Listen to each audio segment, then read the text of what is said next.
Ô, Matheus, o Luiz Castro deu padrão de jogo ao Botafogo?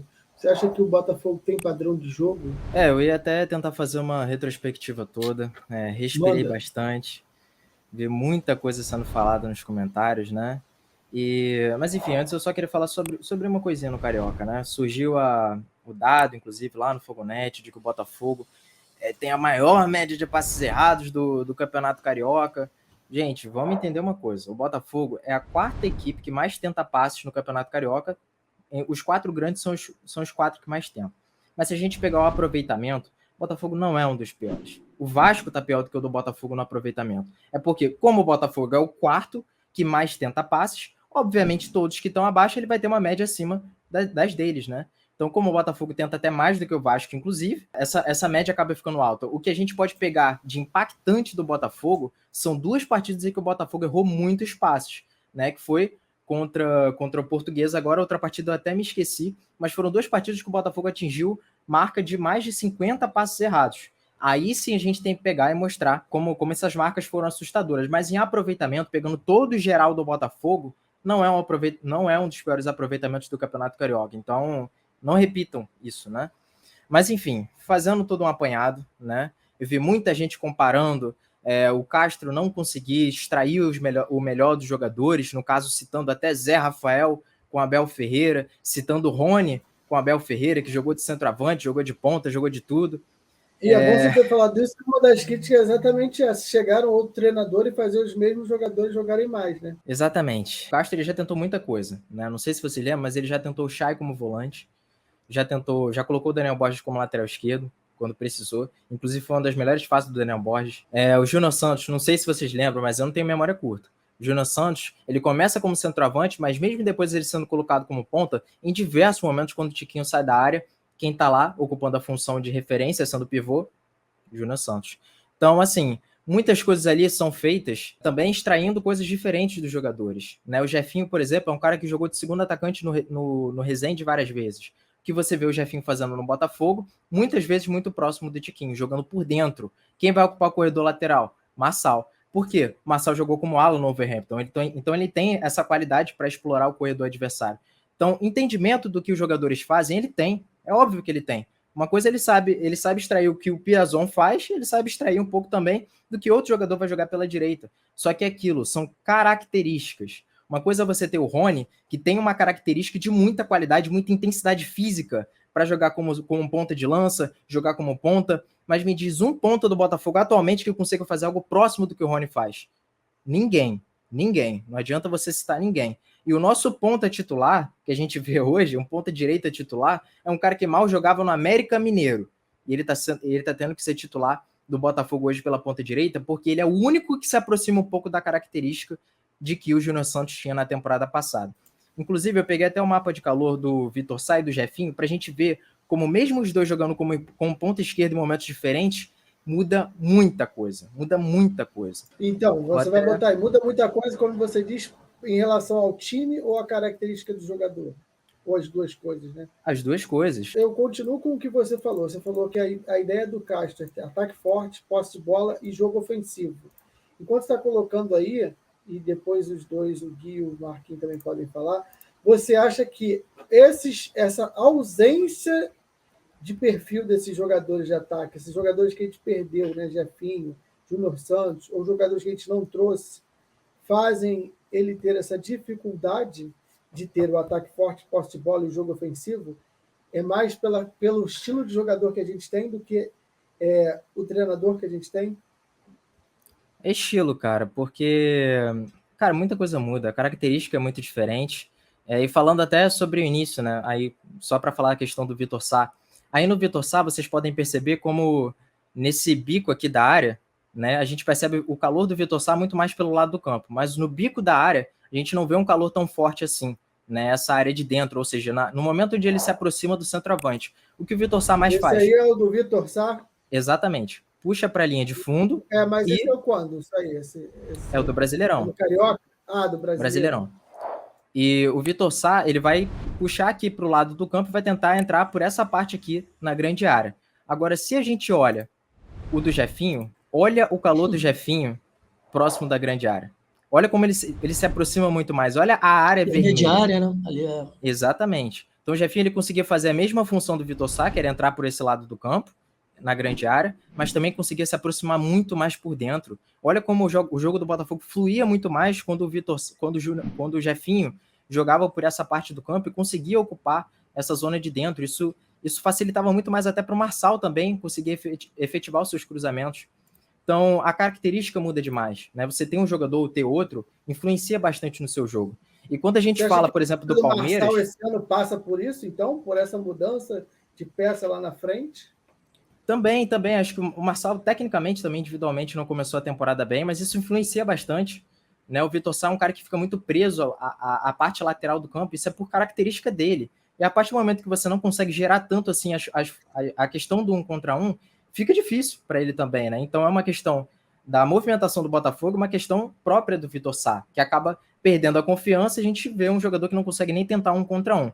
Mas enfim, falando sobre todo o início do Botafogo, né? O Botafogo começa com uma equipe muito composta por jogadores da Série B. A gente começa com o Barreto, a gente começa com o Oyama, o Patrick de Paula começa sendo titular da equipe, mas depois a gente vê um Patrick de Paula que passa até a parar de ser relacionado pela questão mental dele, era um jogador que não estava comprometido até aquele momento. A gente tinha Chay, a gente tinha Vinícius Lopes, a gente tinha Diego Gonçalves, a gente tinha o Erisson, a gente não tinha um centroavante reserva para o Erisson, a gente tinha uma zaga composta por Felipe Sampaio, a gente tinha o Canu, só depois o Cuesta entra, a gente tinha Daniel Borges, Saravia, e lateral esquerdo era o Hugo, né? A gente entra contra o Corinthians, contra o Jonathan Silva, depois o Jonathan Silva nunca mais aparece no Botafogo, e aí quem vai ser titular pelo lado esquerdo é o Daniel Borges, que nunca foi titular, nunca foi lateral esquerdo na carreira dele. Mesmo assim, ele consegue fazer um bom início de Brasileirão assim. Então, é porque o Hugo machucou, né, Matheus? O Hugo teve exatamente, aquele problema, né? Também, perfeito. E a primeira lesão do Botafogo, né, que a gente tem, se eu não me engano, é contra o Ceilândia, que começa com o Barreto, e depois a gente vai ter no jogo contra o Atlético Goianiense, que se eu não me engano é o Canu que se machuca. E depois a gente perde também num outro jogo o Felipe Sampaio. Aí a gente começa a ter uma zaga com Cuesta e o Canu, né? Então, uma coisa que eu queria falar muito, que influencia demais no estilo de jogo de qualquer time. Você nunca vai ter um time dominante no Brasil que perca tantos jogadores seguidos como o Botafogo perdeu. Nunca. E nem sempre a posse de bola também é um definidor de que o time vai ter sucesso. Zero disso. A gente viu o Botafogo com o Barroca, por exemplo, que utilizava a posse de bola de forma até defensiva, né? Então, o Atlético Paranaense, que foi para a Libertadores, teve uma das médias mais baixas de posse de bola do Brasileirão. Então, a posse de bola, por mim, não diz absolutamente nada. O Botafogo venceu jogos importantes tendo menos posse de bola. Então, em diversos jogos, né, a gente tentava ser dominante, só que faltava aquilo mais, né? Faltava aquela qualidade técnica para finalizar as jogadas, por exemplo. O Erisson foi uma salvação no início da temporada, porque era um jogador que conseguia concretizar, mas depois a gente vê a queda de rendimento do Erisson. Ele passa já, tem muito mais dificuldade para concretizar as chances que ele tem. Então, assim, acho que quando você quer instituir um sistema de jogo com jogadores que você ainda não tem, né, que você precisa ter, e você os perde o tempo inteiro, isso dificulta demais, gente. O ano de 2022, desde 2016, foi a segunda maior média histórica de lesões do Brasileirão. Adivinha quem foi o líder de lesões dessa temporada? O Botafogo. Então, como que isso não influencia para você ter um sistema de jogo sólido? Gente, pelo amor de Deus, falar de Palmeiras é até brincadeira para mim, gente. Que isso? O Palmeiras está aí com o elenco montado já faz muito tempo. É até brincadeira falar, o Abel consegue depois que o Abel perde jogadores, ele consegue colocar outros para desempenhar a mesma função. Gente, pelo amor de Deus, o Gabriel Menino apareceu como solução agora, mas quanto tempo está o Gabriel Menino no Palmeiras? Quanto tempo esse menino está absorvendo os conhecimentos do Abel Ferreira, estando no banco? Quanto tempo o Zé Rafael está no Palmeiras? Quanto tempo o Gustavo Scarpa ficou no Palmeiras? Quanto tempo o Gustavo Gomes estava no Palmeiras? Então, gente, esse elenco daí já está montado faz muito tempo. Então, isso facilita muito para o estilo de jogo. Mas quer pegar um exemplo que apareceu em 2022 e conseguiu instituir um sistema de jogo? Pega o Diniz. O Diniz não tem um elenco lá tão bom, mas consegue colocar um estilo dominante no Fluminense. Cara, o Diniz é um baita técnico. Mas eu pergunto para vocês, quantos jogos fez o Cano no Brasileirão de 2022? 38. Sabe quem foi o jogador que mais jogou pelo Botafogo na Série A? O Gatito. O nosso goleiro foi o jogador que mais jogou na temporada. Sabe quantos jogos fez o Diquinho? Que foi o jogador que fez o Botafogo subir muito de rendimento e alcançar 60% de aproveitamento na temporada? 14. Se você acha que 14 jogos é suficiente para o time passar a atropelar todo mundo, tudo certo. Se você quer se enganar dessa forma, tudo bem. Eu respeito, mas não concordo. Então, a partir do momento que o Botafogo chega na segunda janela, a gente vê um time muito mais coeso. O que eu queria para o Botafogo era coesão e ter mais concretização das chances. Foi isso que a gente teve, gente. É inegável dizer isso. Vocês quererem que o Botafogo tivesse posse de bola o tempo todo com os times, fosse dominante o tempo inteiro, também é se enganar demais, né? O próprio Fortaleza. Muita gente fala que o Fortaleza, nossa senhora, quando chegou na segunda janela, o Fortaleza teve uma baita subida de rendimento, o Vojvoda é incrível, o Vojvoda realmente é um baita técnico, mas vai dizer que o Vojvoda também não teve contratações na segunda janela que mudaram? O Thiago Galhardo chegou e não mudou nada no Fortaleza. O Brites, que chegou também, não mudou nada no Fortaleza, né? Eles também tiveram contratações na segunda janela que foram muito importantes. E o Fortaleza também passou vários perrengues na segunda janela e mesmo assim conseguiu vitórias. O que o Fortaleza foi amassado contra o São Paulo lá no Morumbi e mesmo assim conseguiram a vitória, se fosse o Botafogo, estava em escárnio. Se o Luiz Castro fosse amassado daquela forma como a gente foi contra o São Paulo, nossa, tava um terror. Meu Deus, o Botafogo não pode conseguir uma vitória desse jeito. Mas como é o Fortaleza, ninguém viu como foi, só viu a vitória, tudo bem, né? Passa batido. A gente olha no final que o Fluminense conseguiu seus resultados, mas ninguém viu como foi. Né? O próprio Fortaleza jogou contra o Botafogo, perdeu 2 vezes. No momento em que eles estavam estáveis e no momento em que eles estavam na sua melhor fase. Perderam das duas formas. Né? Mas não, a vitória do Botafogo tem que ser sempre perfeita. Tem que ter posse de bola, tem que ter mais finalizações, tem que não ceder nenhuma chance ao adversário. Gente, a gente está falando do Brasileirão. Do Brasileirão. É um jogo onde todo jogo é equilibrado.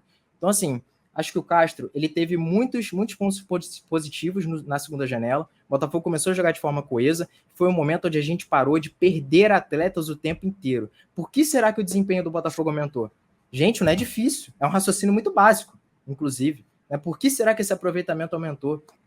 Então, assim, acho que tem muitos pontos positivos. Em 2023, a gente perde, adivinha, mais uma vez, a gente perde 2 pontas titulares e perde 2 meias ofensivos, que inclusive são os únicos meias ofensivos que a gente tinha no elenco, Eduardo e Lucas Fernandes. Se para vocês não impacta no sistema ofensivo, fica complicado também, né? Tudo bem, a gente está falando do time que está enfrentando Volta Redonda, do time que está enfrentando o Bangu, mas a gente não pode deixar de notar também que os adversários também jogam, né? Por que será que o Corinthians teve dificuldade, foi eliminado contra o Ituano? O São Paulo teve dificuldade contra o Água Santa, o Red Bull Bragantino teve dificuldade contra o Água Santa, né? Vários times nos estaduais estão tendo dificuldade. Fortaleza também perdeu para a ABC, gente. Então, assim, não é só o Botafogo que está sofrendo. Eu acho até que vira uma histeria fortíssima, né? A forma como a gente pega só os resultados para analisar todo esse contexto. Falar que um ano de trabalho do Luiz Castro é a mesma coisa e tá tudo ruim é mentira. Um ano de trabalho do Castro não foi com todos esses jogadores. E um ano de trabalho do Castro foi perdendo jogadores o tempo inteiro. Então, ele é muito... ele errou demais bastante também. Ele errou muito. Como foi, por exemplo, o jogo contra o Palmeiras lá na Série A. Caraca, ele coloca o Hugo como ponta. Aquilo ali é inadmissível. Ele tem erros. Inclusive, ele segue errando em alguns momentos na escolha de alguns jogadores no 11 inicial, por exemplo. Ele errou ao mudar totalmente a formação contra a Portuguesa. Ele poderia ter sido mais pragmático. Só que aquilo, gente, não dá para colocar tudo só na conta desse cara. Não dá.